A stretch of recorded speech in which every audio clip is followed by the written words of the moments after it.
नमस्कार दर्शक बंधु आज हूँ मार्च 28 तारिख शनिवार।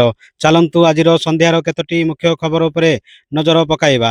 सेतिपाई भिडियोटी को शेष पर्यंत देखंतु एवं जदि चैनल रे नुआ आसुचंती ताहाले सब्सक्राइब करी बेल आइकन टी को दबाई दियंतु जा फल रे नुआ नुआ अपडेट सर्वप्रथमे पाई परिबे।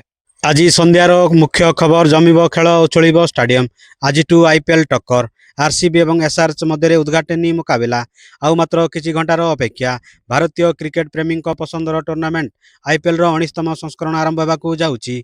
आज defending champion royal Challengers Bengaluru और सनराइजर्स हैदराबाद मध्य खेल उद्घाटनी मुकाबला। अनेक कटकणा मध्य चिन्नास्वामी स्टाडियम आयोजन करिवो। एही मैच संध्या 7टारे आरंभ होब। स्टार स्पोर्ट्स और जियो हॉटस्टार भली प्लाटफॉर्म रे संपूर्ण टूर्नामेंट रो सीधा प्रसारण कराजिबो बोली सूचना मिलिछि। परवर्ती खबर सकाळु सकाळु भयंकर दुर्घटना ओलटिला तीर्थयात्री बस 5 मृत 15 गुरुतर। 57 नंबर जातीय राजपथ नयागढ़ टाकरा निकट में मर्मन्तुत सड़क दुर्घटना। रास्ता कड़े थिबा एक बड़ पत्थर सह धक्का होई ओलटि पड़ला तीर्थयात्री बस। घटनास्थल में 5 जनकर मृत्यु घटितिबा बेले 15 जन गुरुतर भाव आहत होइछन्ति एवं 40 जन आहत होइतिबा जणा पड़िछि। गुरुतर और आहत मानकु नयागढ़ जिला मुख्य चिकित्सालय को स्थानांतर करा जाइछि। मृत व्यक्ति माने ब्रह्मपुर अंचलर हरिपात्र, लक्ष्मी पात्र, सुप्रभा पात्र, सुमति साहू एवं प्रवीण साहू विलंब रात्रि गोटाए बेले यही छातीतरा दुर्घटना घटी बोली खबर मिली। परवर्ती खबर नेपाल राजनीति में बड़ भूकंप। शपथ नौ नौ एक्शन मोड रे बालेन गिरफ हेले पूर्वतन प्रधानमंत्री। नेपाल रे प्रधानमंत्री पद ग्रहण करने परठारु बालेन शाह एक्शन मोड को आसीचंती। जेनरेशन जेड प्रतिवाद समय अवहेला पाई अभियुक्त व्यक्ति मानक विरुद्ध रे कार्यानुष्ठान आरंभ होईछि। एही मामला रे पुलिस गुंड्रू रे पूर्वतन प्रधानमंत्री केपी शर्मा ओली को गिरफ करिछि। एहा सहित पूर्वतन गृहमंत्री रमेश लेखकों को मध्य हेफाजत को निया जाइछि बोली खबर मिली। परवर्ती खबर कोरोना भूताणुर एक नुआ रूप 23टी देश को द्रुत गति माड़ी गलानी। पुणी फेरिला कोरोना डर। नुआ भेरिएंटर ना सिकाड़ा प्रथम दक्षिण आफ्रिका ठारे ठाब होइथिला। वर्तमान 23टी देश को माड़ी गलानी। वैज्ञानिक यार ना BA.3.2 बा सिकाड़ा रखिछंती। विश्व स्वास्थ्य संगठन बा WHO यह उपरे नजर रखिछि। सिकाड़ा एक प्रकार पोक जी बहु वर्ष धरी माटी तले सही रहिबा परे बाहर को आस्थाए। एही भूताणु मध्य 2022 परठारु गोपन थिला एबे पुणी देखा देइछि। तेणु यार नाम सिकाड़ा रखा जाइछि। सिकाड़ा प्रथमे दक्षिण आफ्रिका रे जणे शिशुठारे देखा जाइतिला। वर्तमान सुधा अमेरिका, जापान, ब्रिटेन एवं यूरोप समेत प्राय 23टी देश रे यह चिन्हट होई सारिथिबा खबर मिलिछि। परवर्ती खबर इलाहाबाद हाईकोर्टଙ୍କ बड़ राय। विवाहित पुरुष लिव इन रे रहिबा अपराध नुहे। विवाहित पुरुष जदि कौनसी प्राप्त वयस्क महिला तांको सहमत रे लिव इन रे रहिबे तेबे ताहा अपराध नुहे बोली इलाहाबाद हाईकोर्ट राय देइछन्ति। विचारपति जेके मुनीर व विचारपति तरुण सक्सेना को नहीं गठित खंडपीठ कहिछि जे नैतिकता और आईन भिन्न भिन्न निष्पत्ति नैतिकता नुहे आईन अनुसार होता है। हाईकोर्ट शाहजहानपुर अंचल एक मामलार शुणाणी करने अवसर में एभली राय शुणाइछन्ति। जेउठारे लिव इन रे रहुतिबा एक दंपति सेमानक परिवार ठारू मिलुतिबा धमक लागि सुरक्षा मागिथिले।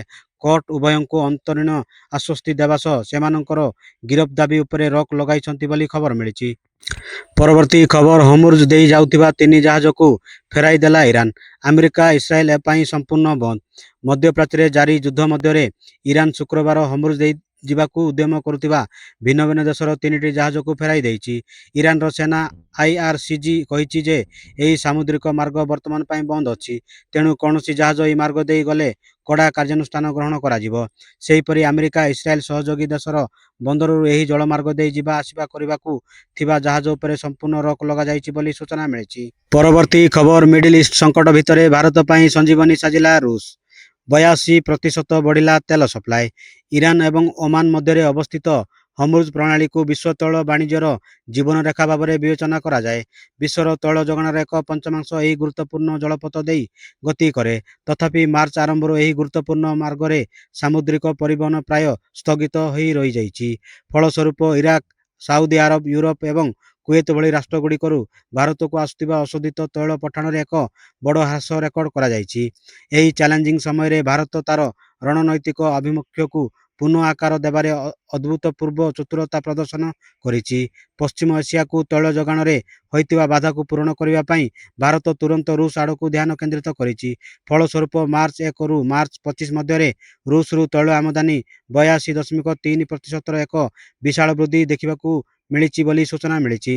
ପରବର୍ତ୍ତୀ ଖବର ଯୁଦ୍ଧର ବଡ଼ ପ୍ରଭାବ ହିଲିୟମ୍ ସଂକଟ ଯୋଗୁଁ ମହଙ୍ଗା ହେବ ଏମ୍ଆର୍ଆଇ ସ୍କାନ।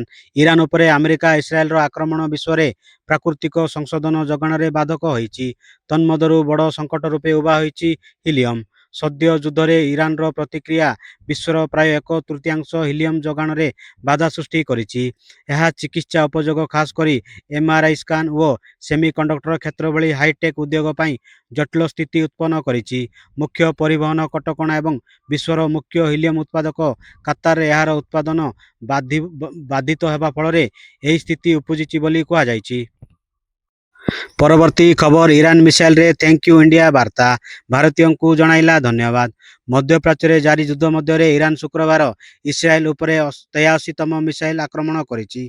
ଏଥରକ ସେହି ମିସାଇଲରେ ଭାରତୀୟଙ୍କୁ ଧନ୍ୟବାଦ ଜଣାଇ ଥ୍ୟାଙ୍କ ୟୁ ଇଣ୍ଡିଆ ଲେଖାଯାଇଥିଲା। ସୋସିଆଲ ମିଡିଆରେ ଭାଇରାଲ ହେଉଥିବା ଭିଡିଓରେ ଜଣେ ଇରାନୀ ସୈନିକ ଲଞ୍ଚ ପୂର୍ବରୁ ଧଳା ରଙ୍ଗର ମିସାଇଲରେ ଏହି ବାର୍ତ୍ତା ଲେଖୁଥିବା ଦେଖିବାକୁ ମିଳିଛି।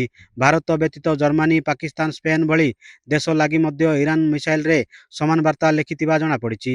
ଭାରତ ସମେତ ଏହି ସବୁ ଦେଶ ଖୋଲାଖୋଲି ଭାବେ ଆମେରିକାକୁ ସମର୍ଥନ କରିନଥିବା ବେଳେ ଯୁଦ୍ଧରୁ ଦୂରତା ବଜାୟ ରଖିଛନ୍ତି। ସେଥିଯୋଗୁଁ ଇରାନ ପକ୍ଷରୁ ସେମାନଙ୍କୁ ଧନ୍ୟବାଦ ଜଣାଇ ମିସାଇଲରେ ଏହି ବାର୍ତ୍ତା ଦିଆଯାଇଥିବା ସୂଚନା ମିଳିଛି। ପରବର୍ତ୍ତୀ ଖବର ଏପ୍ରିଲ 2ରୁ ଆରମ୍ଭ ହେବ ନୂଆ ଶିକ୍ଷାବର୍ଷ। ଚିନ୍ତାରେ ସିବିଏସ୍ଇ ନବମ ଶ୍ରେଣୀ ଛାତ୍ରଛାତ୍ରୀ। ଆଉ ମାତ୍ର କିଛି ଦିନ ପରେ ଆରମ୍ଭ ହେବ ନୂଆ ଶିକ୍ଷାବର୍ଷ। ଏପ୍ରିଲ 2ରୁ ନୂଆ ଶିକ୍ଷାବର୍ଷର ପାଠପଢ଼ା ଆରମ୍ଭ ହେବ। ହେଲେ ଏଯାଏଁ ମିଳିନି ଜାତୀୟ ଶୈକ୍ଷିକ ଅନୁସନ୍ଧାନ ଓ ପ୍ରଶିକ୍ଷଣ ପରିଷଦ ବା ଏନ୍ସିଆର୍ଟିର ପାଠ୍ୟପୁସ୍ତକ। ଏନ୍ସିଆର୍ଟି ନବମ ଶ୍ରେଣୀ ପାଠ୍ୟପୁସ୍ତକର ବିକାଶ କରୁଛି। ଫଳରେ ପୂର୍ବ ପ୍ରଚଳିତ ପାଠ୍ୟପୁସ୍ତକରେ ପରିବର୍ତ୍ତନ କରାଯିବ। ତେଣୁ ନୂଆ ବହି କେବେ ଆସିବ ତାକୁ ଅପେକ୍ଷା କରିଛନ୍ତି ଅଭିଭାବକ। ବଜାରରେ ବହି ମିଳୁନି କି ଏନ୍ସିଆର୍ଟି ଆଞ୍ଚଳିକ କେନ୍ଦ୍ରକୁ ଗଲେ ମଧ୍ୟ କୌଣସି ଉତ୍ତର ମିଳୁନି। ଏପଟେ ଏପ୍ରିଲ 2ରୁ ପାଠପଢ଼ା ଆରମ୍ଭ ହେବ। ପିଲା କିପରି ପଢ଼ିବେ ବୋଲି ମଧ୍ୟ ଅଭିଭାବକ ଓ ଶିକ୍ଷକ ଚିନ୍ତାରେ ଅଛନ୍ତି। ନିକଟରେ ଏନ୍ସିଆର୍ଟି ପକ୍ଷରୁ ଜାରି ହୋଇଛି ଏକ ନିର୍ଦ୍ଦେଶନାମା ବୋଲି ସୂଚନା ମିଳିଛି। ଆଜିର ଖବରକୁ ଏଇଠି ରଖୁଛି। ପୁଣି ନେଇ ଆସିବି ଲେଟେଷ୍ଟ ଅପଡେଟ୍। ସେ ପର୍ଯ୍ୟନ୍ତ ବିଦାୟ ନେଉଛି। ଜୟ ହିନ୍ଦ।